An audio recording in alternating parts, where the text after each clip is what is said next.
I already thought about that. Hey, everybody, we are live. Logan and I were just talking about this going to be recorded and backing it up because we're going to be talking about some stuff today that we're likely to get censored for, but we don't really care. And we know we're streaming it on YouTube, but YouTube just is the best platform for sharing content still. There's stuff coming out every day that's new and innovative and freedom-minded, but we're here and we're happy to have you. So there's a chat on the side. You can post chat there, post questions or comments. I can only respond to them. For some reason, the system doesn't allow Logan to, so his hands are tied. He can message me on the side if he wants me to respond a certain way to his private chat. But hey, y'all, good to see you, Kokajin. So whatever your I'm sure there's going to be about a bajillion different usernames on YouTube here that we see. So anyway, our goal today is not to get into what's right or wrong or bad or good or the conspiracies or any of that stuff of what whether the injection, let's call it, or the shot is any good for us or not. What we want to talk about is actions that you can take today to start setting yourself up. We don't want to be fearful preppers. I've had plenty of friends and family in that space over the years that can think about every crazy conspiracy and every crazy outcome of society that comes. But Logan and I have really connected. We've known each other for about 12, 13 years. We really connected over this last year and a half once we started seeing the path towards authoritarianism. Like that's the only way I can describe it. And we are now at that front door, we feel like, with these mandates. And so we want to talk about some things you can do to start preparing, setting things aside, putting yourself in a better position, and take action, and also be able to stand up, encourage you guys. I know a lot of you are really tired, getting really burned out by all of this fatigue, demoralization campaign that's going on. So that's our goal. I'm Josh Long. For those of you that don't know me, I've got a background in consulting and small business stuff. About a year and a half ago when COVID hit, I was living in Hawaii, living a great life with my wife and kids, and they shut everything down and ruined Hawaii for us. And I started going stir crazy. And so I reached out to Logan. Logan, tell us about yourself. And he had already started down a path, and I'm going to let him explain all of it, but it really resonated once we started connecting more deeply last March, April of 2020. And Logan, talk about your background, talk about why you're following this stuff, what got you started with your medical monopoly. I think that's really good couple-minute background there that people will understand. He's really the best investigative journalist, amateur investigative journalist I know. Oh, thank you for that. So for me, in my business life, some of you may know me from Legendary Strength or Lost Empire Herbs, really diving into health and just trying to be as healthy as I could be, and really content to pave my own path with that. The thing was, I started to see some signs that disturbed me as far as censorship. As I was describing to someone earlier today, it was like 2 to 3 years that we went from kicking Alex Jones off to censoring the president. And it obviously is continuing to go from there.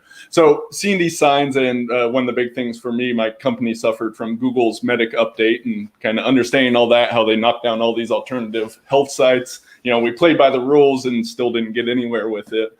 So it was these kind of things, and slowly learning more and more. My daughter's about 3.5 now, but when she was born around that time, I was like, well, I've heard things about vaccines, but really wanted to dive into that deeply because if I'm going to take an unconventional position, I want to read the research myself, a rare thing like that. So I started down that path, and it was with the censorship and a variety of other events that I was like, I need to stand up against this because, censorship doesn't stop after they've kicked off a few bad people, as we've seen, right? No. So I started covering that in my medical monopoly series, and I didn't know exactly where I was going with that, but as Josh said, it really ended up taking like an investigative journalist turn. And really, I like looking back at the history because the history is instructive for the future, right? So it's like people today are being surprised, oh, we got to get booster shots. They were saying that back in 2020, if for those who had the ears to listen, right? We knew the vaccine was never going to end this thing. Some people are surprised by that. me and Josh were not. No. I mean, it was one of those things that I'm living in Hawaii and I see the lockdowns happen, and I'm talking to Logan, and I had read his medical monopoly stuff because I cared about his business. I care about Lost Empire Herbs. I cared about what he was going through, and he wrote some really great stuff. And he and I think a lot alike when it comes to health. I don't prescribe to Western medicine. Let's just say that. And my health has been something that I've been working on getting better and better, and it seems to get better and better as well as I go down that path. So we shared a lot, and he starts digging into Bill Gates, and he starts digging into some of the shady side of things. And I said, do you really think it's all about the vaccine? And he said, that's everything points there. And so I was like, I don't want to believe that, but I can't argue with the logic. And so then for me, it was June of last year when Ventura County came out and said they were going to go door to door and do contact tracing. And if you were positive with COVID and you didn't have your own bedroom and bathroom to quarantine, and they were going to help take you out and put you in a state facility or county facility. I thought, that's a concentration camp. I mean, that's straight from history. And so I started seeing all the patterns. And so that's when we really started connecting and digging in deeper about where is this going? And like Logan said, the vaccine wasn't the end. The vaccine was just a mechanism towards the end. And so I think and we both stumbled across Catherine Austin Fitts, who was Bush Sr.'s Secretary of HUD, Housing and Urban Development, back in the 80s and early 90s.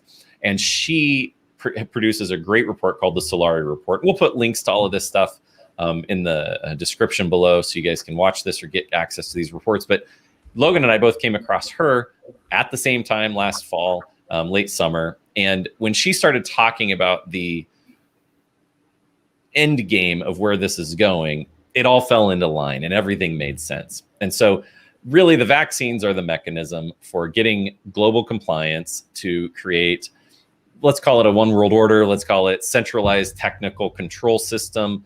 Really, it's the China model. We see it in China. It's every dictator's wet dream to have a system like that can control their civilization, that can mandate where they go, when they go. And if you think about it, the vaccine passports are the door opener to that, because they got everybody to comply with the vaccines, or they want to get everybody to comply with the vaccines. Now they're changing the rules on the vaccines. Now it's okay. Now you need vaccine passports to live a normal life, to travel, to go to hotels and restaurants and concerts and all that stuff. And then it's one step more to be able to connect a digital vaccine passport to a digital currency, right? Now, Logan, talk. Well, you got your digital ID in there. Digital ID. Together, and then, the currency comes with that, with your social credit. It's all gets rolled into one thing, your avatar, from which they can control you, because your digital avatar is more important than the physical body. And this whole bio-digital convergence, that's a whole other thing. But that's the direction things are going in. Yeah. And so right now, we both live in the state of California because we're kind of dummies, but we still live in the state of California. I tried to flee, but other reasons. I did too. But we both came back because we didn't flee to very good other states, though. No, the other states we fled to were worse than California. So when it came to this stuff, but we're both in California, and so Governor Newsom right now is rolling out edicts in the face of recall that are putting a lot of pressure on people that we know close to us. Logan and I are fortunate that our businesses and what we do for income are outside of the sphere of the universe of control at this point. So we've got friends that are teachers, that are healthcare workers, that are military and law enforcement, and they're all getting this pressure now to get vaccinated, and they're at risk of losing their job. So when we think about, gosh, what do we do? That's our goal today, is to talk through, what do you do in those situations? Again, we're not lawyers. We don't pretend to be lawyers on TV. We're just trying to figure out how to make sense of the next steps and avoid getting chewed up and spit out by the machine. And yeah, Pat says here in New York State, same thing. I mean, they're rolling out. Maybe even slightly worse than California. They are. They're a few steps ahead. They already got there. Yeah. They already got there. And so like California has the QR code for your vaccine card. And but it's not a vaccine passport, right? It's not they said it's not a vaccine passport, and there are no scanners, and we are not creating any scanners yet. The other day, I saw a news report that talked about the Scan Health card. I looked up; it's the same company that made the QR code for the state of California. The scanner already exists. You know, a politician is lying. They're opening their mouth, right? Yeah. And so the scanner, and because a QR code is pointless without a scanner, that nobody can use anything for it. You can fake it and make a duplicate dummy one all you want if there's no ability to scan it. So we all knew, at least those of us that wanted to think about this, we all knew that the scanner was there, and that it's just a matter of time before every store, every entry point, every place on Earth, on the US has scanners to be able to scan your QR code and say whether you can come in or not, and provide that digital segregation. So, Logan, talk about, I think, your civilization collapse stack. So when we think about, okay, what are we going to do? How are we going to survive this? How are we going to push back? We'll talk about some real practical stuff to push back, but I think this overview of his civilization collapse stack that he came up with is useful. I didn't come up with it. I borrowed it. Great. And I give credit. I'm going to share my screen. So I have the article, and we can put that in there. In fact, Josh, if you want to throw that link in the... Yep. I'll grab it. Yeah. Okay. So I heard about this, or this idea I got from this guy, Cliff High. He's just one of the sources I regularly look at. He talks about some crazy stuff. He's sometimes off. I don't know if his projections are right, but it's an interesting viewpoint, and he says interesting stuff like this civilization collapse stack. The idea behind this was, even before the pandemic hit, I was studying people such as Daniel Schmachtenberger was talking about civilization collapse and how we were seeing all the signs of this happening in our globalized society now. So with civilization collapse, you can look back at the patterns. Once again, looking back to history, you know, the Roman Empire going under, all these different civilizations, the Mayan civilizations. We definitely have some unprecedented things with us being so globalized at this point, but many of the signs and ramifications are much the same with it. So this idea, he has a video there. You can find the link. I basically kind of redrew this, added a few things. The idea of this is, so we're going through civilization collapse. Like, it's not a debate whether or not that is happening. It's just a debate as to how much and how far down we go with that. And with that, it is, how can you be best prepared for this stuff happening? So one of the things that, in addition to the pandemic, right, everyone saw the store shelves emptied out, right? Which is, for us in the first world, right, not a normal thing to see. It's kind of spooky, right? Imagine if it gets a lot worse than that. So we saw these big changes happening with the pandemic, but please understand, worse stuff is coming. Like, I don't want to stoke up the fear, but it's going to happen in this decade. Like, there's a good chance something happens this year that is on the magnitude of the pandemic itself, or even bigger. I mean, Klaus Schwab was talking about with the cyber pandemic at Cyber Polygon, something that would make the pandemic look small. So it's very important not to underestimate how crazy shit is going to get. It feels like some of this stuff was just a trial run, right? Like, right. That's when I pick up things like in California, when we had mandates coming out over the last year, it felt like there were staff in the governor's office thinking of the craziest things they could come up with to lock people down over, and just lobbing it out and seeing if people would go along with it. That's what it felt like, because what's that? Francis Collins, the head of the NIH, so our biggest scientific body, talking about parents should wear masks at home in front of their children because the children are unvaccinated. He says this live on TV, walks it back later online, but it's the absurdity of it, right? Like, absurdity. So I feel like policymakers are throwing out absurd things, and a lot of it feels like, from a psychological warfare perspective, like they're just testing out what they can get away with. And confusion, right? That's a lot of confusion. A well-known psychological manipulation tactic. Just say one thing, then say the next, flip-flop on stuff. There's so much information that people kind of just have to tune out or accept it. Right, exactly. So when we look at this, that the shelves were emptied, especially in places like Hawaii, where I was living, where the supply chain's a little slower. You're dealing with boats taking a week to get across the ocean. There's not a lot of just-in-time adaptation there. Going forward, saying, okay, normality is AKA 2019. And then what's next below that? Yeah, the old model, right? Yeah, so we'll start at the bottom, right? So as Cliff High described it as Mad Max world, like that's the worst things could get. Or you can think the Walking Dead, right? Where it's really about survival. So with that, what do you need for survival? Like worrying about your investments doesn't matter in Mad Max world. Doesn't matter if it gets that bad. And something to understand with this is that things aren't necessarily all going to collapse the same around the world, right? Like it doesn't mean the whole world goes into Mad Max, but what if certain areas become about survival even for like a short amount of time, right? Yeah, you look at like Venezuela, right? I mean, it's a great example of the reason.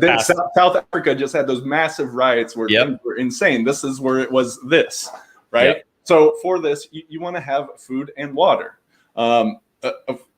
This is one of the things, like how much food and water, right? So I like looking at this stack is like, do you have each of these kind of positions optimized? So me personally right now, I think about a 6-month supply of food for myself and my family. One thing to think about, like, is something going to go bad enough for 6 months? Probably not, but I'd say a bare minimum, you would want 1 month. And if you have more than that, there's going to be other people like your friends and family, perhaps, that would need some help too. So if you have more, you can lend a hand to other people.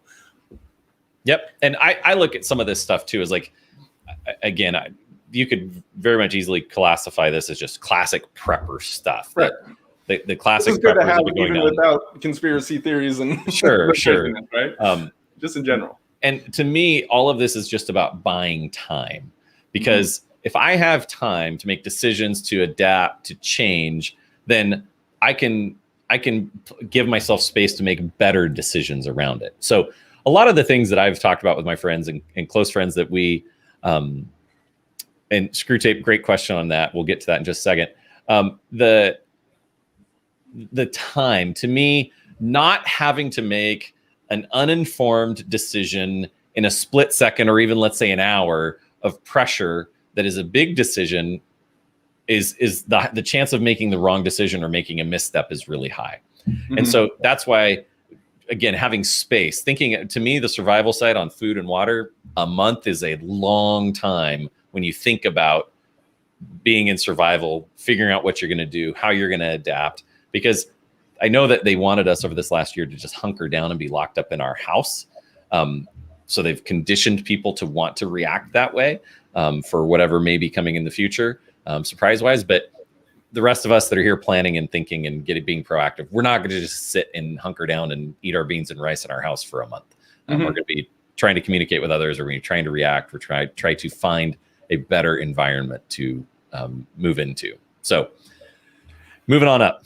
Okay, so also we have here weapons, like just self-defense type stuff, and this is important if, they're sending people knocking on your doors to see if you've had your required shots and whatnot, right? This is one of the reasons that we don't see it that bad here compared to Australia, right? Where they locked down everyone super hard over a single COVID case. They took away weapons a long time ago there, not available. So I'm actually aiming, being in California, to get my first gun shortly. I actually have an appointment on Friday to do so. I kind of delayed that. So one of the things is understand that old saying, like, when's the best time to plant a tree? It's 20 years ago. Right. Yeah. When's the next best time? Now. So yeah, right. Ideally you would have had all this, like you would have your job and the flexibility and everything, like your income stream. So you don't need to worry about this stuff. Unfortunately, most people are not there. Just with everything that's happened, you kind of have to accelerate how much you need to get ready with this stuff. And that includes making this stuff a priority if you don't have it. Like if you have no food at your home, I would say bare minimum, get that month available. And don't forget water. Like a lot of people overlook water. What if that's not available? So you want to get that as well. Further with survival, we have mobility. Mobility means being able to move. So one, like me and Josh are both in California, we are ready to leave the state as needed, right? You also have an RV and you acquired that pretty recently. Is that correct? Yep. You want to mention anything about that? We got a house on wheels. So we had looked into moving full-time into an RV. I see somebody here in the chat says that they're nomads, live in an RV and travel, and South Dakota is their home state. That's fantastic. My family, we had looked at doing this back in 2017 for no other reason than just to take more adventures. We ended up moving to Hawaii instead and had a great time, and that was awesome. And moving back, There's a few layers to this, right? I fully believe that there will be restrictions on flight travel going forward. I don't see how the FAA and the TSA and all those guys don't lock that down as they get their hooks into it. So traveling long distances for my family and I, doing it with an RV makes it more comfortable and easier. And thanks, Tim. And so the other thing is we live in a beautiful state in the United States, and even Central and South America are amazing to visit and explore. And so we want to have access to that, and an RV provides that. But ultimately, at the end of the day, having a mobile house on wheels is really flexible to be able to pick up and go and survive comfortably wherever we want. So I've got a wife and 3 kids, and beauty is we get to have adventures in it while it's also a good backup plan. So I'm not saying everybody needs an RV, but that was what worked for us and fits our lifestyle and makes it easy. Yeah, that's one form of mobility, but recognizing the ability to like pick up and leave. So, for instance, for people that do not know, my home burned down last year. Actually, it's the anniversary of that tomorrow, as of when we are recording this. So we were actually already planning to move out of state. So it was really weird timing. We were a week away from selling the house, literally from it closing. Closing the escrow, yeah. Yeah. So really crazy, but being able to move out of state, and then end up some other events brought us back to California to be closer to family. So being able to move like this, maybe having less stuff, or knowing what you're going to take, the whole idea of a go bag, or being 100%. Well, Logan and I both uniquely went through that, right? I moved my family across the ocean and back. I mean, going both ways and getting everything down into a container and limiting your life and figuring out, I don't really need much of this stuff. And Logan topped me. All of his stuff burned to the ground. So it was enforced minimalism. Enforced minimalism, exactly. Yeah, enforced minimalism. So we both have a unique situation. Again, our income is independent of our location, is independent of any vaccine mandates or anything like that. And in the last year, and mine over 3 years, our families have downsized significantly. So we've gone through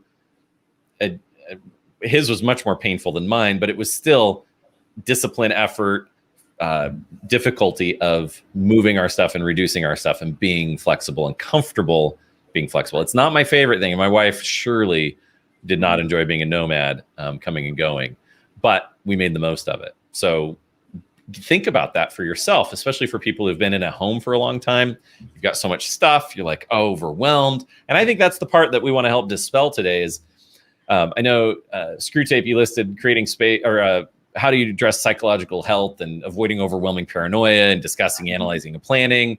Like it is really hard. And I'll tell you, like for me, I'm an external processor. So the more I get it out of my head, the less anxiety I have about it. Because if it's just noodling away in my head, that's not a good, healthy space for it to be. I got to get it out of my mouth. I got to get it out onto the table, and it dispels it for me. Now, Logan's different. Logan, talk about your process. How do you... Yeah. It's not fun going into this stuff because there certainly are times like swinging into like fear and feeling hopeless, and other times a lot of hope with everything. And if I'm completely honest, like that can sometimes I'm swinging on a daily basis. It hit me 2 weeks ago for the first time. I was really pissed. I was really grumpy 2 weeks ago, to be honest. It was the first time it kind of got to me. First time? I literally, like, as I'm doing my journalism and really kind of trying to understand this, and some of this was pre-pandemic, like, I felt like I broke my brain. Like, you were digging into the bowels of the deception of society, of pharma and government and all the back-ended deals and dysfunction. So so you have to take care of yourself, whatever does that. One of the things to know is nature. Spending time in nature, there's no pandemic in nature. No. There's nothing different if you go out to nature versus all the craziness of our world. Nature's pretty solid. And what's interesting is the people that go into nature. We were just camping. We had our maiden voyage with our trailer last weekend up in the hills above Central California, and not a soul up there had a mask on. Nobody was distancing. Nobody cared. So you find also like-minded people when you get out into space, it seems. Yeah.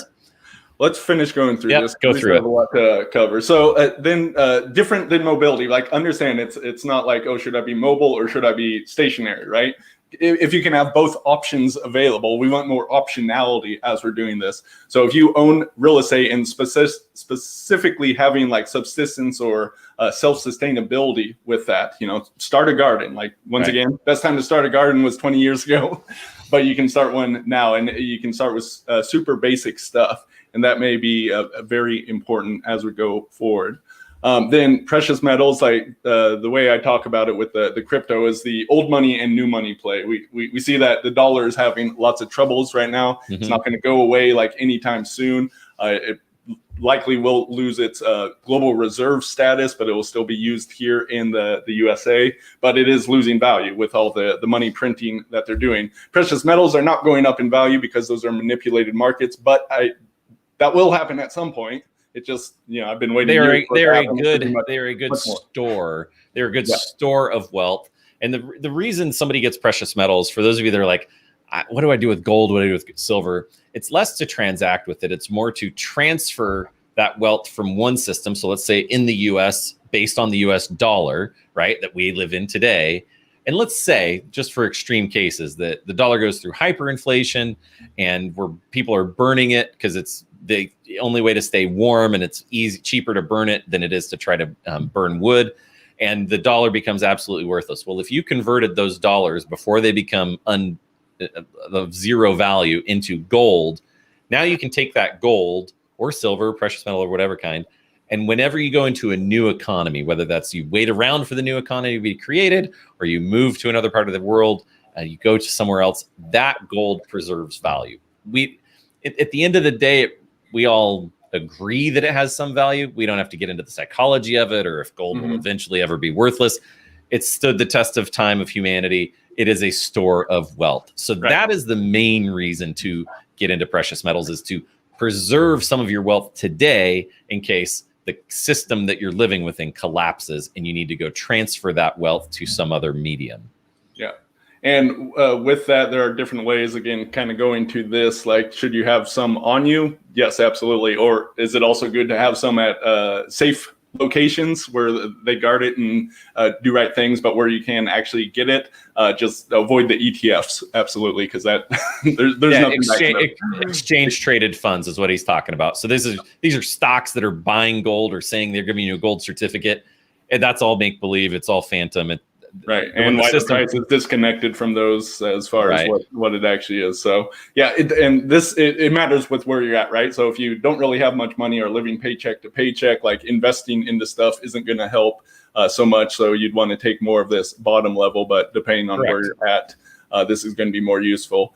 Then here we have hard cash, like actual cash money. I'll be talking a little bit about that, why that's a useful thing for another reason. But just thinking about even kind of like short-term emergencies, right? If something happens, having that available if the grid goes down, or what we had in Texas, right? Where we had that freak winter storm, and it was what they said, like minutes away from like crashing everything for a long time. So you want to think through this, and insurance kind of fits along with this. And really, all of this is insurance in a sort of way, right? Having food and water at your house is insurance that you might need it. So again, I had my house burned down. Having the insurance for that was absolutely great. If I didn't have that, I would be in a much different place than I am currently, right? So you can think through these different things. And then we have in the future world, that's a term Cliff uses, but really it could go kind of two ways. So we're not going to get into crypto a lot here, but the big plan is for central banker digital currencies. Like that's where it's tied in. That's where they can literally turn people's off access to the economic system. That is what they're shooting for, and why it needs to be tied into the social credit, digital ID, vaccine passport. And in that scenario, what we're talking about is, let's say you get paid in digital dollars, right? Let's say that's the new version, and that's all controlled through the Federal Reserve and centralized, and that goes into your bank account that's tied, that they have control over. And let's say like Australia, they say right now you got to stay home. You cannot go more than 3 miles away from your house. All it takes is that centralized digital currency, and that system on your phone, and now they track where your location is. You go to a grocery store that's 3.1 miles away from your house. You go to try to buy groceries there. It won't let you because you're more than 3 miles away from your house. Like that's the kind of control. And the politicians worldwide are talking about this. They just had a video clip of Spain. I think it was Spain's central banker talking about the type of control. And he was giddy with excitement of being able to know exactly who's using every dollar, every bit of currency, and where they're using it and how we can control it. And once you have that level of control, the concept of freedom, the concept of autonomy, the concept of liberty is completely gone. Yeah. So on the flip side, like really cryptocurrency was born out of a libertarian ethic and really fighting against what the bankers were doing, them having this sort of control and screwing everything up, screwing over the people. So there's a lot that can be done in it. There's so much disinformation and misinformation in this space. So really kind of understanding the difference between the two is important. So again, even if we like collapse down to here at certain times, there will be rebuilding, right? Like in a sense, there is a great resetting happening. We just hope we can steer it in this direction rather than that direction. But from what I've seen, cryptocurrency is the future. It's just a matter of which future it happens to be. So I'm heavily in that space. I know Josh has gotten into it. It's kind of exciting, and it can be something that's helpful because with this side of things, like it is uncensorable. It is not something they can stop. There are access points and different things, so you might not be able to convert in fiat dollars if the banks stop doing it, but people will be able to accept it. So there are ways around the control grid that's coming down. Yeah, exactly. And when we look at it from this lens of saying, okay, COVID has all these lockdowns, all these measures really have nothing to do with our health, right? Because we all know logically, if they cared about our health, they would tell us to take vitamin D, because early on, that was a huge corollary to people who had health issues, had severe effects, had low vitamin D. So they would have done that. Obesity, morbidly obese people, right? There was a huge correlation to that. So if they really cared about our health, they'd be talking about how to lose weight, how to get more vitamin D, how to improve our nutrition and stuff like that. So then with these lockdowns, they're so absurd. I mean, my favorite absurd lockdown or favorite absurd rule is at a restaurant, right? You wear this cloth over your face, you walk in, you go sit down, and you get to take it off. I'm like, the people are right here. We're all inside. Like they've done experiments and shown that the droplets can pass 35 feet. Like this 6 feet horse shit stuff is so pointless. So to me, like it's all absurd, and there's nothing that relates to actually improving our health. And when you look at it from that way, then it's like, okay, everything else is lined up to get us to a digital vaccine passport, to a digital centralized controlled ID, to a digital dollar. It's about control, not about health. It. Yeah. So just to sum up this picture or add one other thing, you'll notice the whole thing is circled by community and skill sets. No matter what level we go in or where we're at, community is really important to that, and skill sets, survival skill sets, investing skill sets, farming, growing, hunting, all these different things. There's different skill sets involved. So understanding how you can not just like invest in the material goods or whatnot, but build your skill sets along this way, build your community connections along this way. That's ultimately what's going to be the most important element of it. So you could spend a lifetime just getting good at this stuff. Right. And so we just wanted to focus on some basics. And so as we look at some of the things to push back on, the part that keeps coming up with everybody I talk to is that there's no real consequence for resisting the authoritarian edicts right now. So back last year, mid 2020, like May, June. Except a Karen yelling at you. Yes. Karens like to yell. And I got a funny anecdote on that one. But a friend of ours, she's got a business back in Michigan, CPA firm, and she kept it open. And they came and they fined her and they wrote her a ticket, $7,000 fine. I asked her, I said, where do you pay that? She's like, I could probably go to the county office or the State Department or something, but I'm not going to pay it. I said, let me know if they ever collect on it, because there's no enforcement. Because when you think about this, all law is enforced through the penalty of jailing, or everybody says it's guns. Guns or money at the end of the day is how they enforce it. And so when you think about it, that she got this $7,000 fine, how are they going to collect on it if she doesn't pay it? Are they going to take away her business license? Well, now they got to go make legislation to say anybody who commits a COVID violation, has a fine, can no longer operate a business. They take away your business license. Well, but can you still operate without a business license? A lot of people do. So then they're going to say, oh, every banker has to get an update on business licenses that are canceled. And so they can no longer bank there. But you think of all the steps that they have to go through to enforce any of this, and none of it's being done. There is zero enforcement of any of this. So they start doing a game of chicken, right? It's a big game of chicken. And so right now in the state of California, it's all social enforcement. Social enforcement, way, right? That's a good way to put it. We all wear our masks because other people around wear our masks, right? And if you take yours off, other people will take theirs off because we're social creatures. We are. And so right now, people that are facing the risk of losing their job at a healthcare facility or an education facility, school, it's a big game of chicken. And Logan had pulled up a screenshot the other day for me of an executive at a Fortune 500 company saying it feels like a game of chicken between the executive suite and the front line of employees of who's going to blink first, right? And so I met with some friends last night. One of them is an anesthesiologist, and he's not getting the vaccine, and he is going in and saying, you have to provide the tests if you want me to be tested, and I'll take the test, but if you don't want me to work, I'm going to walk out. But you've got to fire me if you want to fire me. And so like, there's no mechanism for employers to actually fire you for not complying. So Sean Baker, who's a orthopedic surgeon, and yeah, screw tape, that's the fundamental inefficiency of authoritarianism. The enforcement costs increase geometrically. That's a great way to put it. That Sean Baker, he's a ex-orthopedic surgeon who's big into the health and nutrition space, and he had a video of a nurse. I think she was speaking to the Washington State Senate, talking about all the harassment she was experiencing for not being vaccinated. They told her she had to take 2 weeks time off, that she needed to go to mental health support counseling, that she gets tested daily at work. They come up and make her test. So it's this nuisance. And so this is what's ramping up right now, is the nuisance factor and the conflict. It's confrontation and conflict.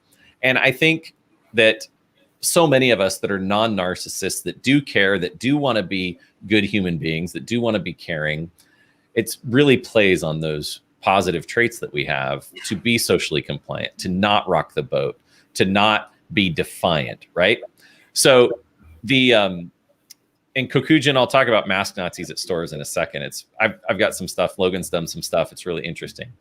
But when you go to deal with your employment, if your employment is on the line, my recommendation, again, I'm not a lawyer. I do not take any legal expertise on this. From what I'm reading, it seems that you make them force your steps, force your action based on their documentation, based on their policies, because every time they force you to do something and you go do it, whether it's get tested, whether it's to, I would never let them force you to be vaccinated.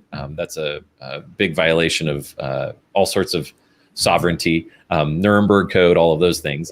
But as they keep pressuring you to do things, just keep standing in their face and saying, no, I'm not going to do that. What would you like me to do next? When it's your boss, when it's your HR department, when it's the CEO, whatever, and force them to fire you. Because, and I hate to say this, some of you are going to lose your jobs in all of this if you take this stand.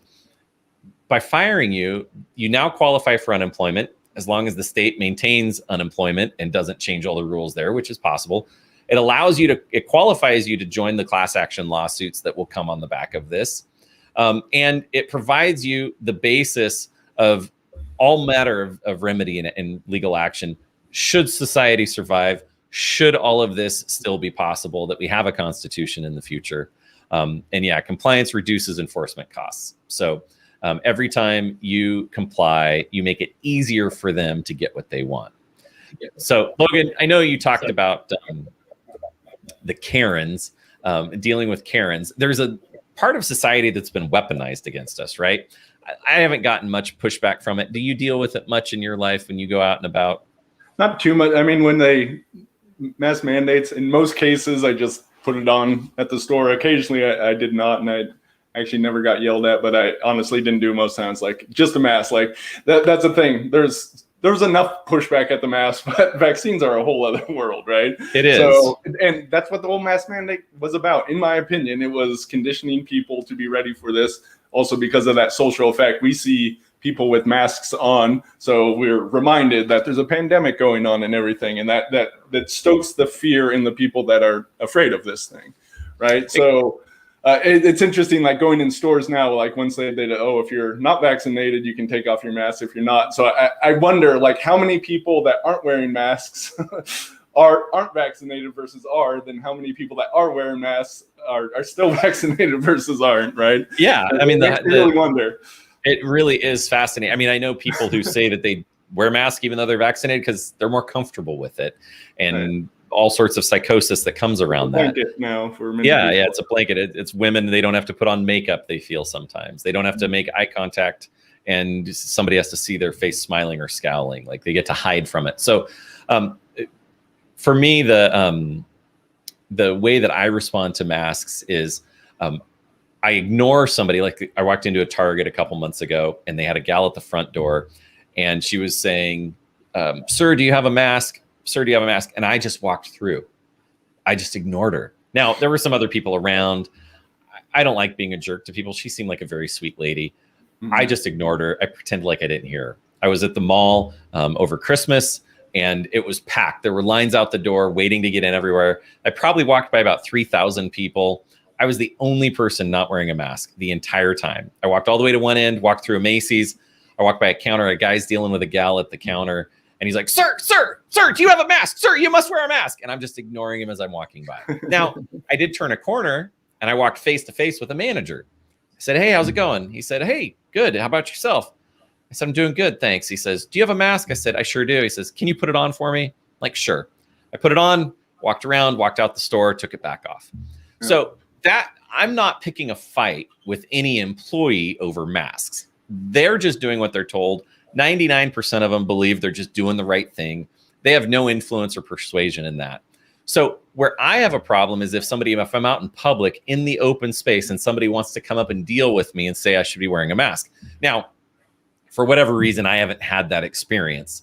But in those cases, I think of funny things to say. So to me, the person that comes up screaming at somebody to wear a mask, I'd be like, well, why do I need to wear a mask? You are over there, I'm over here. Did somebody deputize you to be the mask Nazi? Like, no. Well, who told you you should go around and yell at people to wear masks? Like that's kind of my thing. I'm also on the that analogies with the social justice thing, right? Like, oh, you should do this because of such and such people. And I'm like, well, have you talked to any of them? Have you asked them that they want you to go yell at people for them?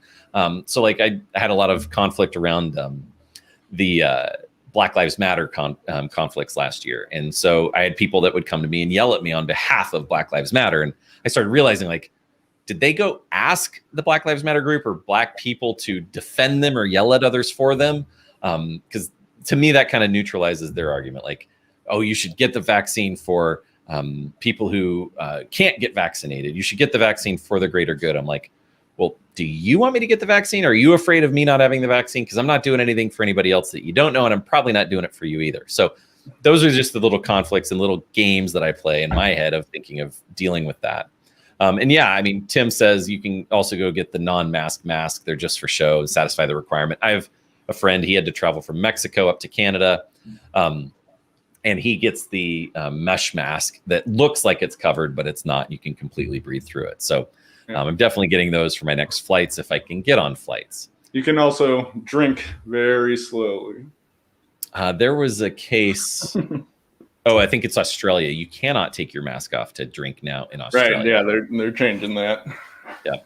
Yeah. So when I take a flight, I take a big empty water bottle with a wide mouth and I get sunflower seeds and I shove my cheek full of sunflower seeds and I just spit the seed shells in the whole flight. So I've only had one flight attendant. She got really pissed at me for it. And put it on and let it be, because I don't want to get kicked off of a flight. I don't want to get on their non-flight list. I don't want to be that person that is picking the fight at the wrong point. So back to things you can do. I think your employer, if you're dealing with that. Well, let me share the forms and some stuff for that. I have those pulled up here. So a few different websites. If your employer is requiring, then you can grab, and we'll have these links. Quite a few different ones exist on different websites, religious. Yeah, this Gab one is really great. Yeah. All kinds of other stuff. But here, basically, you're asking, like, are you accepting liability in case something happens? All this different stuff that is in there. Here's a bunch of letters that are available for different purposes. So having this, being armed with it, once again, it goes to that compliance thing. Like, they don't want to deal with this. They just want everyone to follow the rules and just do it themselves, right? So if you add friction, you make it harder for things to happen, then it's less likely to actually come down to, like, you're being fired or you got to do this. Not saying that won't happen, but this makes it much harder. I also saw an interesting meme of someone saying, like, here's some current places you can go work that they don't mandate vaccines. Pfizer, the White House, the CDC, the FDA, all these different places. Right. That it's kind of crazy. Once again, it's not logical. Well, and when you look at some of those exemptions, and we'll share links here with everybody, the medical religious exemption to avoid getting vaccinated, those should stand. In a meeting with a friend last night who's dealt with a lot of legal stuff and religious stuff around exemptions recently, he said that the key is that you have to produce a substantial burden of a religious practice as part of a sincerely held belief.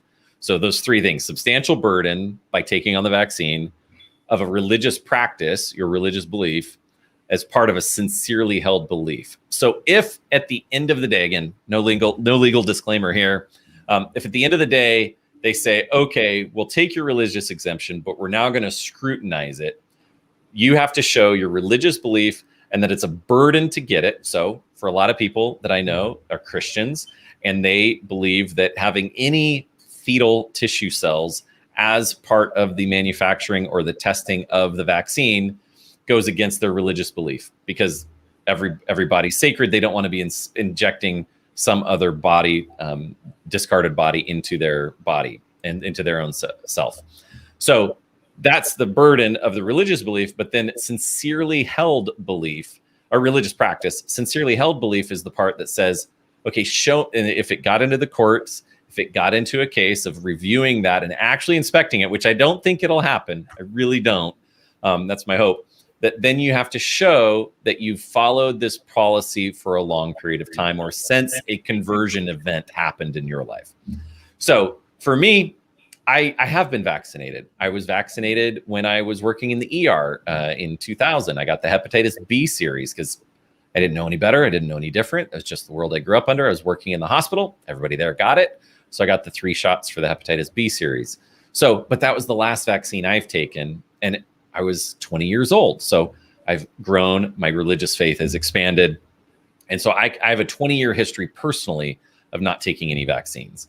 Now, there's other parts of our lives that I can prove and show to, but that's the part as you go to opt out of this.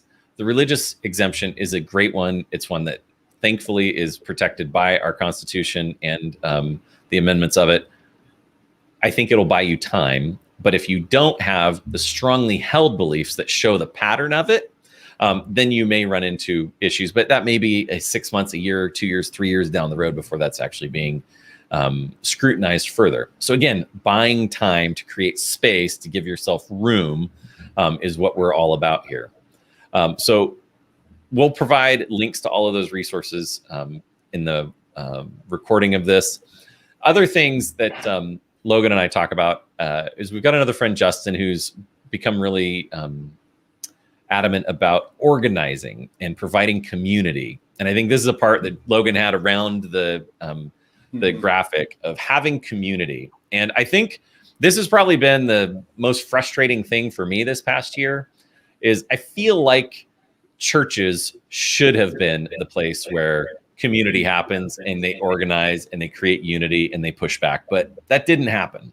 And so we're all fragmented, and that again is a psychological manipulation attack. Yeah, there's a reason they shut down the churches in addition to everything else, right? Yeah, it was a very strategically targeted place because by having people isolated, by having people alone, they feel easier it's easier to pick them off. They feel less encouraged. They become more hopeless. I mean, we've all seen the suicide numbers. They've gone up, especially with kids. And so it's become a place of isolationism, and it's hard to maintain yourself as an island. So what we want to do is start creating community and start, we've done it with some different apps, whether it's Signal or Telegram, to start creating community. And what we want to do is help people connect with others like them in their area. So we'll put some links. We don't have it set up yet for Telegram. I'd be curious if anybody in the chat, if you say that sounds of interest or nah, I'm not really interested. We want to be able to make it easy for people to share information, know what's going on the front lines, out on the street, be able to react. Like now, so it needs to be scalable at different levels, right? Like you need to know people in your city or town, right? So when we'll talk about protests, boycotts, different stuff like that, where you can have collective action to do something. Then also these groups for like a county level, so a larger thing, and then so state level, then politics at the federal level, we're not going to change anything there. But if we go down the lower and lower levels, stuff can be done there. And especially if we can coordinate the economic action is actually vastly more important than the political action. Because our political system is broken. So is our economic system. But that's what these companies are going to feel if like a bunch of their customers no longer support people, then support a business, like that's going to change what they're doing. And that's why so many companies are just falling in line with this, right? Because all this pressure is coming and they assume most people are going to want it. We have to make it heard loud and clear that that's not the case. Yeah, and we think of like coordination, and Michael and Ryan, that's great. Glad you guys are interested. The coordination, think of it like you got a big hospital system, right? And they've got 20%, let's say, of their frontline staff are at risk of being fired. How great would it be if all 20% of those people were able to communicate and be able to say, oh, you know what? HR came to me today and they put pressure on me. They wanted me to take my vacation, my 2 weeks vacation that I've accrued, and go think about it so that when I come back, they're probably going to fire me. And so that way everybody's communicating, so that what if that hospital got really organized and they're like, you know what? We're just going to fire people one at a time, like maybe one every other day. So it's not just one big mass thing. Well, knowing that people are getting fired and communicating about that and letting everybody else know that's on that team that wants to help each other, help encourage each other, then they can make more of a move together. That's why this is why the benefit of unions, which I'm not a huge fan of, but why they got created 100 years ago was useful, and class action lawsuits is it takes masses, it takes a large amount of people working in unison to create change or to make a dent or make them feel the pain. So, and the other part is that the reaction by those in power to resistance, they really, really hate it. So, I mean, there's a lot of examples, but one that Catherine Austin Fitts shared was when she was working in HUD, there was some change they made. And I think it was a Congress member called her up and said, Catherine, we got a real problem. We're getting a lot of pushback. She said, she came and met with them and she says, what's going on? And they said, oh, there's a bunch of citizens are really upset about this. There's a lot of pushback. She says, how do you know? And he says, I have 2 letters. And like literally 2 people wrote letters and sent it in. Like that got this congressman ruffled over this, right? So if we can, and this is why corporations were able to do things, because that's like astroturfing campaigns and whatnot. They're able to steer legislation in that way. Even if the politician was honest, they could get that kind of pushback that looked organic. So understanding these tactics and being able to flip them on, so we actually had democracy once again, wouldn't that be nice? Yeah, right.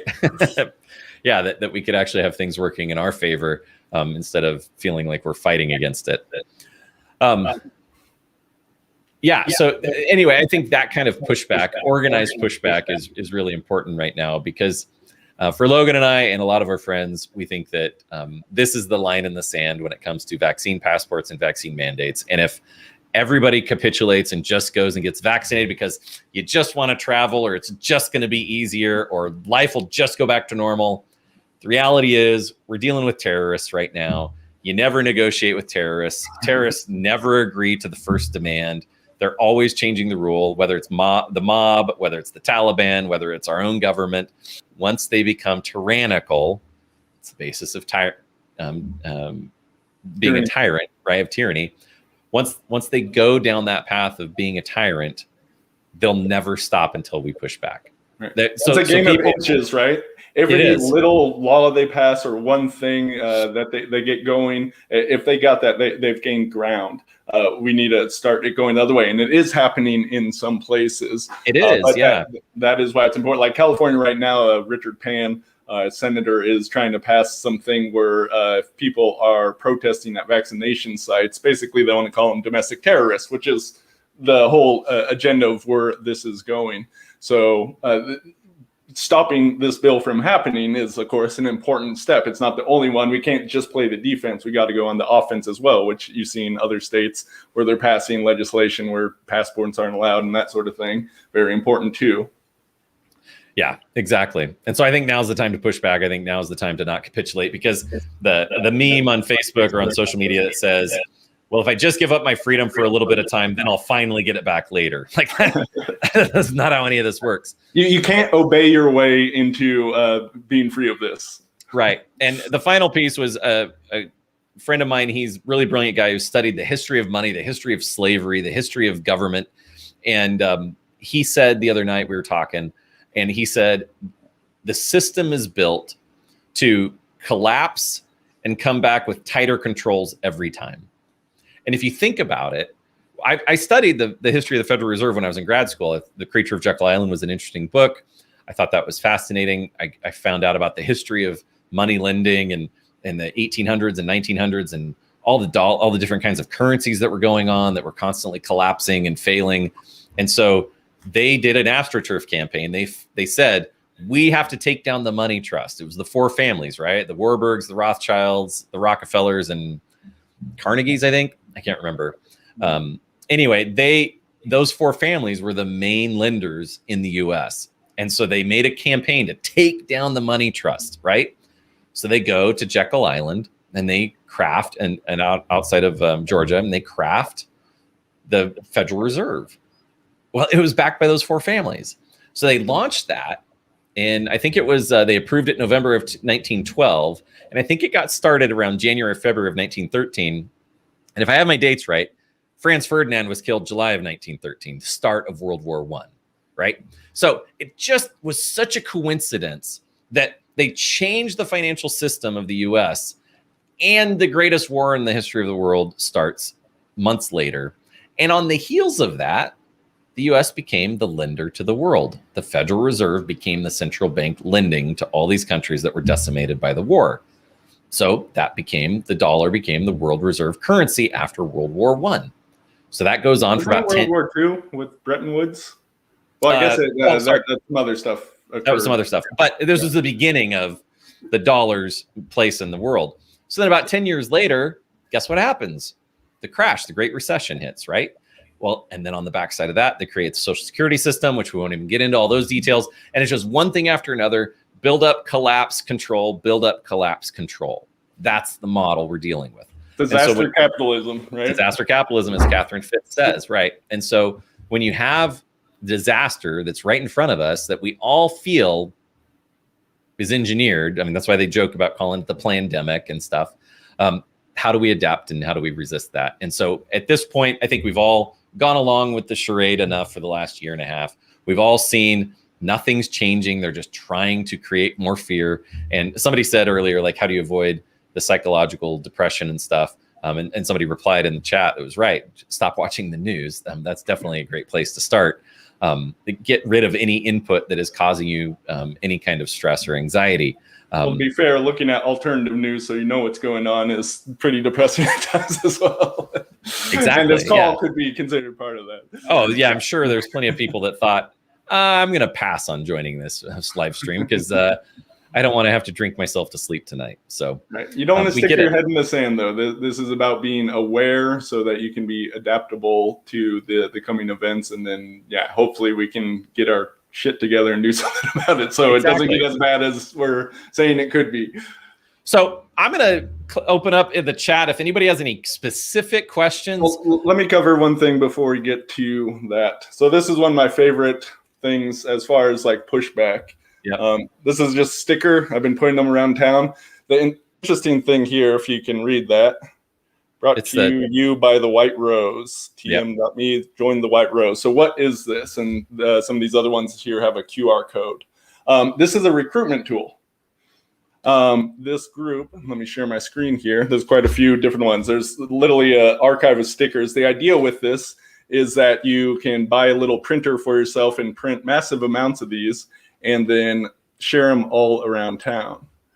So let me pull up the website here, jointhewhiterose.com. The White Rose, this actually comes out of underground movement in World War II that was fighting against the Nazis. I've seen a few different people using names and ideas from that source, and these are around town. Now, of course, Karens and the average person is going to pull down these stickers. That definitely happens. But you're going to resonate with some of the people that understand what is going on, right? And every one of these stickers has that. So if we're getting people, and the group has seen growth of this from these stickers specifically. I was placing some around town, and I saw someone that were there that I didn't place myself. That made me feel really good, right?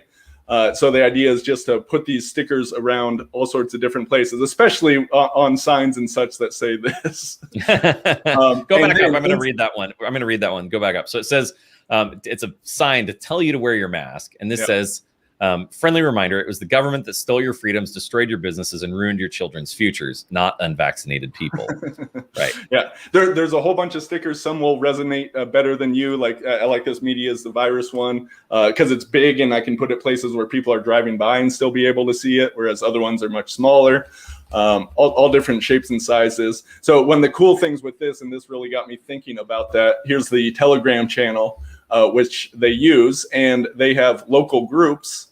These are different countries, right? That's awesome. Which all these other countries have better action than us. In the UK, which is where this was started, much more than in the US, like California, counties or districts, right? We have different ones, and you can start your own group and get added to this list. So I want to get enough going that we can have a Santa Cruz, just so for this city itself to be able to do stuff. And then, like the this one here, it's a bunch of people talking, but they have different events together like this, where people can get together and protest or do some action. So this is really about getting that coordination and action. The reason this has happened, like they were able to do this pandemic, right? And we have to give credit. This is an amazing operation. Like we can see through it and we can say how it's sloppy, but they've bamboozled the world, right? They did. Why has this happened? It's because it's a mostly centralized power. Like, I don't think it's like 12 people in a room, right? There's different aspects and whatnot, but they're able to do a top-down like control, whereas we're all decentralized. We're really fragmented. We're fighting over politics and stupid shit. So we're not collectively able to actually get anything done. And that's what we need to start happening from the bottom up. I think this is one way of doing it. This is a great way of doing it. And I think one point of what you said is the division is the game plan. Like that is the only goal, is division. Create division, create friction, create barriers between us. And so to me, like I'm not fighting with any Karens. I'm not arguing with any family members. I'm not picking a fight with anybody. I'm trying to find common ground with people, because when I know that division is the goal, I got to do the opposite. Mm-hmm. So I'm not trying to say be kumbaya and go hug somebody that's coming to attack you. But don't be ready for, the sticker is harder to remove. There's some good ones like, if you can read that. I have thousands more stickers, Karen. For every one you take down, 4 more will go up. Right. And so to me, it's the unity of like, how do we find community through this so that we can be strong and encourage each other, but also how do we find common ground with people on the other side of the fence, even as crazy as Karens can be, is the term we're using. So Kukujin, do you guys think there will be airlines who refuse vaccine mandates for customers? I love traveling. We all love traveling. American Airlines came out with a message last week saying they will not require it for any of their passengers or their staff. Now, that was a nice move by American Airlines, and I applaud them for having the cojones to stand up and say that. Unfortunately, they don't have the authority to say that you can fly without vaccines, because you got to walk through an airport to get to those planes. And all that needs to happen is the TSA to say that you need to be vaccinated to finish the TSA check-in process. So as much as American Airlines might take a stand, and that's awesome, all it takes is the federal government with the TSA to put in a vaccine mandate, have your vaccine card or QR code available to be able to make it through TSA check-in, and now everything that American Airlines stands for is blocked and neutralized. So getting a vaccine card, the problem with fake vaccine cards is that they are easy to invalidate. All it takes is contacting the source that created it. So like state of California, a friend of mine got a vaccine and he went through a drive-through clinic, and he asked the nurse, what happens if I lose it? And she said, oh, don't lose it. We don't have any database of anything. Well, that was a lie. She may not have known that it was a lie, but he went, put in his name and info into the state database, pulled up his QR code, had all of his info, had his shots, the manufacturers and everything. So there's a database of all of this stuff. California, when they gave away money for anybody who got the vaccine, that meant that without ever having to enter, it meant that they had the database, because how can you have a lottery of entries with nobody having to enter it? So having cards, in my opinion, that's temporary, right? Because it's digital, or you have the quantum dot tattoo, so they can scan your skin and see that it's on there, right?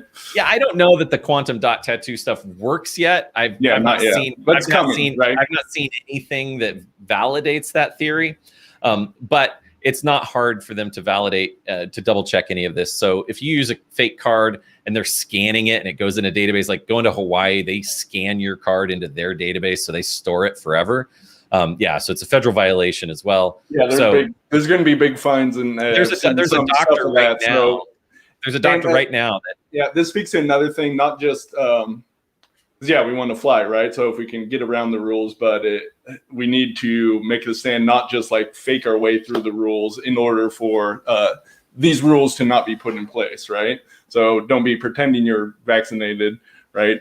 When it's required. Yeah, I mean, there was a father and son who recently flew to Hawaii from San Francisco. I think they bragged about it. Somebody got tipped off. They got their cards, and they're being prosecuted now in Hawaii for this crime. There's a doctor, I think it was in Michigan or Minnesota, who was selling vaccine cards on eBay. I don't know what kind of idiot does that. He's facing 120 years in prison now.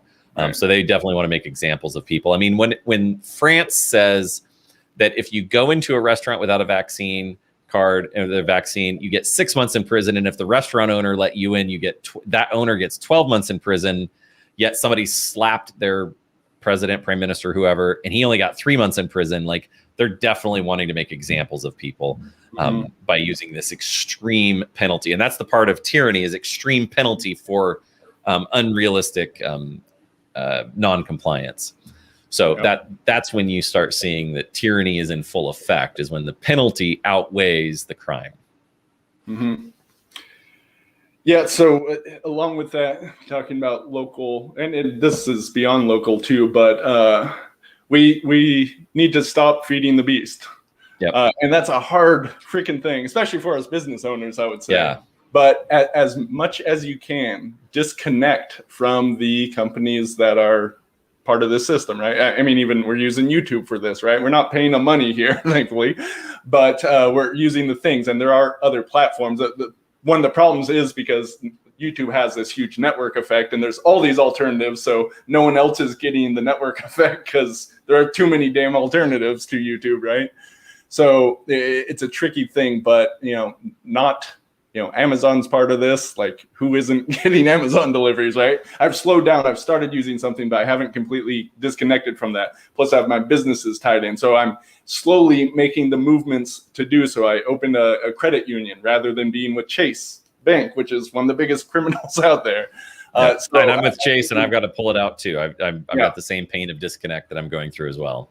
Yeah, it's tough to do, and you realize like there's a addiction personally, but also on like a collective level to the convenience, the ease of all this stuff when really we need more friction in our lives, I guess.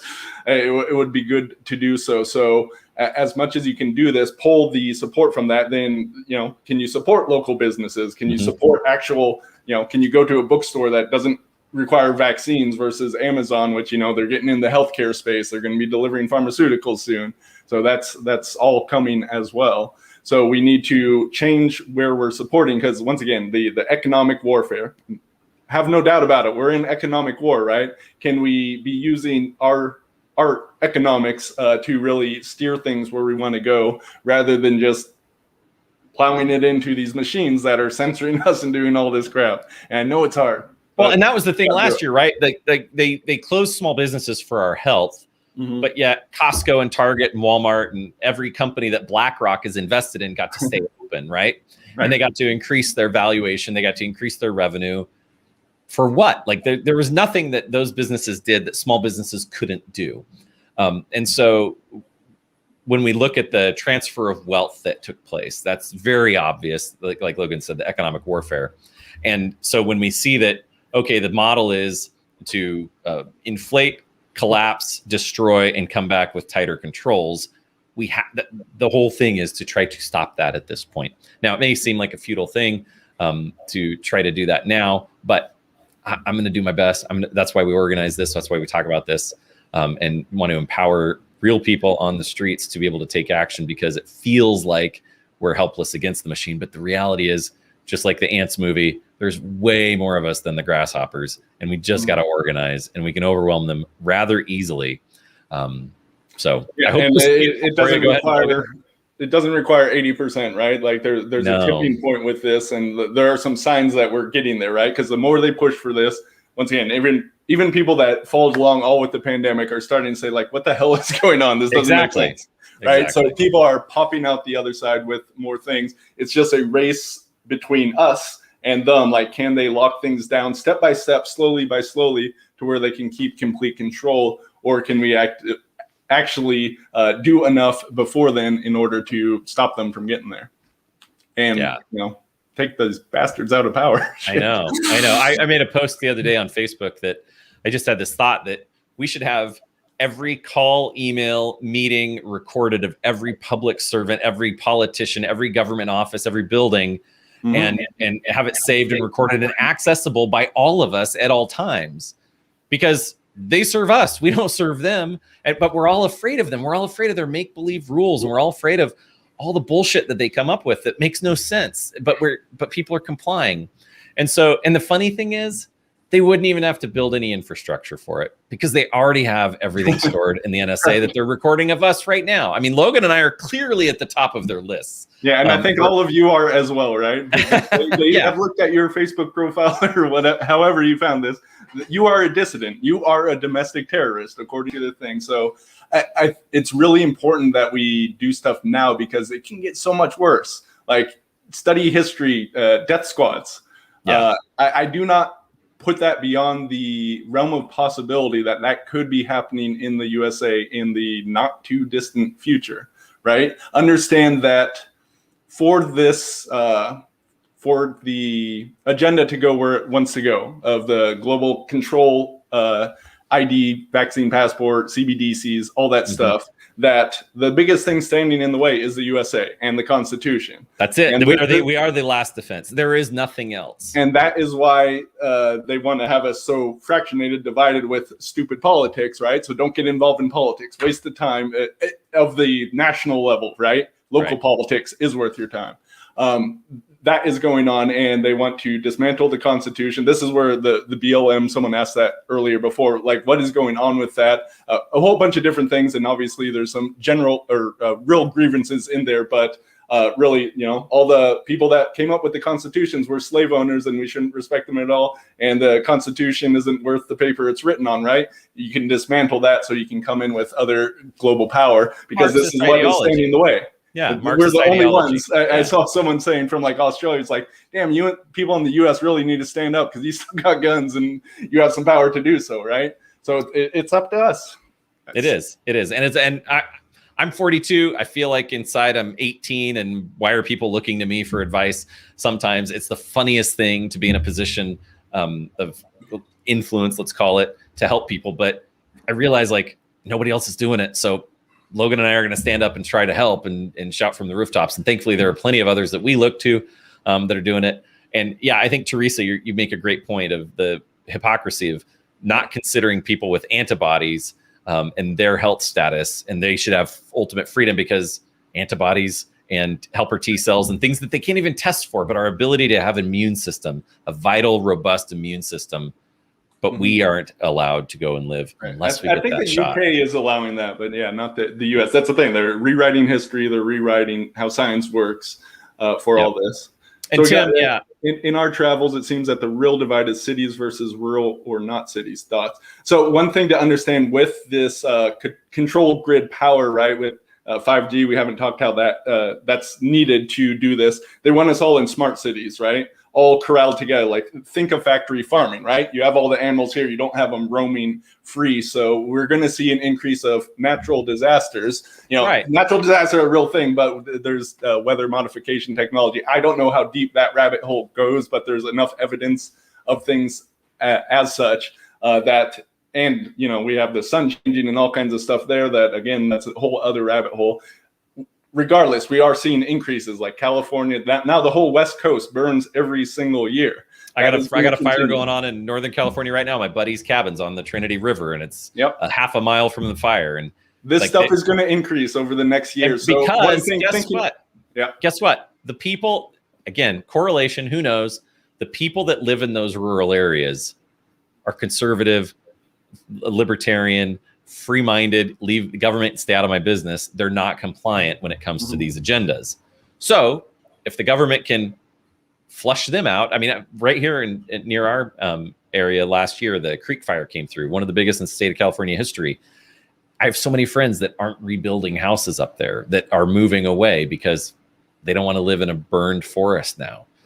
So the population reduction, I mean, HARP, right? That's an interesting one that somebody posted in the comments. Like these are real technologies we know about. And I love that Logan and I are no longer conspiracy theorists or conspiracy factists because so many of, to be honest. What's that?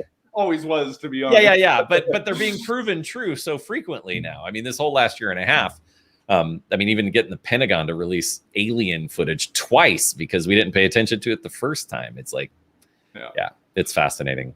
Yeah. So that's it. They want to. We're easier to control inside cities. For sure. And there's much more going on as far as mind control and different stuff. That again, who knows how deep that goes.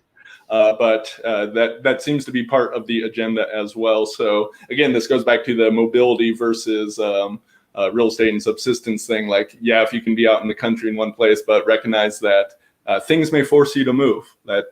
There's a very likely chance that is coming. So pre-grieve it. This is like wrestling with the fact. So many people get caught in a term I've been using lately, unthinkability bias. Right? I didn't think my house would actually burn down. Right? My wife and I were fighting over should we go now? Right? We did eventually go, and my house burned down. That was useful for me in preparing for all this because we're going to be coming up against adversity, right? So being as prepared as you can be for it is very important. So that once again, we're buying time, we're taking action, we're trying to think accurately about what can be done. So we're not just like, oh, did you see what they said on the news today? It's crazy people, right? We probably spent enough time doing that, just witnessing the craziness. And that's probably part of the reason for it. It's the show. Whereas we're definitely at the time, we should have been taking better action 20 years ago. Yeah. But at least we can get started right now. This is great. Logan, this is a lot of fun. Any last questions? We'll let 30 seconds go on here since there's a little bit of a time delay. One other thing I want to mention is you mentioned our judicial system is fucked too. There's as far as the legislative or the branches of the government, it's the least corrupt, even though that's not saying that much. It's the top of the turd pile. We do see that there are people that are fighting with cases. I support. So that goes back to the Civilization Collapse Act. And one thing I love from Fitz is, what's the point of having a lot of money if you don't have an army to protect it? So supporting charities that are doing good legal work, like the Children's Health Defense just won a lawsuit against the FCC over the 5G regulations, which is, it's insane case. But the ICANN, Informed Consent Action Network, those are two I really like. Project Veritas is great there. And one of the things to think about is with whistleblowers, right? So whistleblowers get the worst, they want to commit suicide, they get threatened, they lose their jobs, they all wind up divorced, drug addicts. Like it's hard to be a whistleblower. So when you see them, if you like what they do, support them, be part of the people's safety net for such. So one of the reasons that Civilization Collapse Act talks about money, and it's good to make money, right? So that we can help to offset and use the power that we have, which money is one form of that, for good. So being able to support this local action, support the charities, different stuff, we need to do this much better. Yeah, totally agree. And yeah, Tim, sheriffs are still a pretty powerful group, and thankfully there's a lot of good law enforcement. It doesn't seem like law enforcement in the United States has turned on its own citizens yet, like we have seen in France or Australia or New Zealand or other places around the world. So I'm very grateful for our law enforcement here in the U.S. I've not seen anything from them yet that says that they've turned to become state militia yet. So I'm grateful for that. And yeah, I think there's a lot of great resources out there with those guys. Yeah. So I hope this was useful for you guys. This will convert to a recording on the channel, so you can share it with anybody that you think might find value in it. Feel free to post comments. You can connect with me on Facebook, just joshua.long. If you have a hard time finding me, most of you are probably connected to me already there. Logan, what's the best place? I think your loganchristopher.com is the best place to subscribe to your newsletter if they want to keep updated. Your Medical Monopoly. Yeah, well, Medical Monopolies, that's available free there, working on the industry playbook right now. And if you want to reach out to me, Logan@legendarystrength.com is a good email. I'm just looking over my list. One thing I forgot to mention, Cash Friday. Oh, I thought about that earlier too. I forgot to say it too. Go for it. Yeah, so the idea is, again, that control grid with central banker digital currencies. They can control everything with that, so use cash. Yeah, they hate it. They hate using cash. They hate it when we use cash. Yeah, and we see that with the pandemic as well, right? This was a whole thing to help remove cash because, cash could have the virus, which is BS. So, I mean, they had people wiping down Amazon boxes. I mean, come on. It's like, that was my wife's favorite absurdity, was we're at Costco in Hawaii. We have to stand in line with our grocery cart, wait while they wipe down the conveyor belt, right? The conveyor belt that holds our food and goods at Costco, and they have to wipe it down every time between every customer, thank you, that goes through. And my wife's like, what are the odds that somebody with COVID touches a box, puts it on the conveyor belt, it gets on the conveyor belt, it goes back on the box, goes back into our cart, and then I touch it and get home and get COVID? Like, how does that make any sense? Hygiene theater. It is. It never was about health. Theater. It was always about the social engineering of it. Hygiene theater. Yeah. So Cash Friday is great. Catherine Austin Fitz makes a point that by all of us focusing on Fridays using cash as much as possible, it actually makes a dent to the financial system, because they hate us using cash now. That's why they got rid of the coins and the change, and banks were short on it. It made no sense whatsoever last year, other than they're trying to get rid of cash and currency. Yep. Awesome. Hope this was great, guys. Hope you got value. We just want to help. We want to stand up against tyranny and try to live more free and stop this whole charade. Yep. Thanks, Logan. Now's the time. Just think about this. Let's end on a positive note. Yep. Imagine where we would be if science was not corrupted. Right. Just that alone. Imagine how far along we could be. Imagine if this idea of a materialist agenda was not pushed and probably propagated by the CIA.